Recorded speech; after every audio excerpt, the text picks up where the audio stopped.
नारोवाल के कॉलेज की तकरीब के दौरान विफाकी वजीर बराए मनसूबा बंदी एहसन इकबाल ने घुटनों पर बैठकर कॉलेज में सीटीआई पढ़ाने वाली 36 इंच तवील सानिया अब्बासी को एवार्ड पेश किया।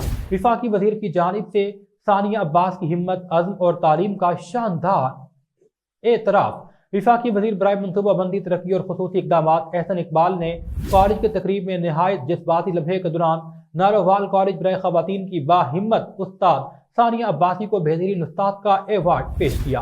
यादगार लम्हा वो था कि जब एहसन इकबाल ने एवार्ड पेश करते हुए रिवायत से हटकर घुटनों पर बैठकर उनको इज्जत बख्शी और उनकी सलाहियतों का एतराफ़ किया। इस मंजर को देखते ही हाल में मौजूद हर शख्स ने तारीफी नारों और तालियों से विफाकी वजीर के जज्बे को सराहा।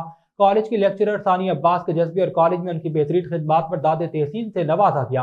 तकरीब के दौरान एहसन इकबाल ने तालीम और मेहनत की ताकत पर जोर देते हुए कहा, इंसान के अज़्म के सामने दुनिया की कोई ताकत रुकावट नहीं बन सकती। सानिया अब्बास की कहानी सिर्फ एक फर्द नहीं बल्कि लाखों पाकिस्तानी नौजवानों के लिए उम्मीद और हौसले की अलामत है। उन्होंने हुकूमत के अज़्म को दोहराते हुए कहा, तालीम के दरवाजे हर तालिब इल्म के लिए खुले होने चाहिए, चाहे वो किसी भी पस मंज़र से ताल्लुक रखता हो।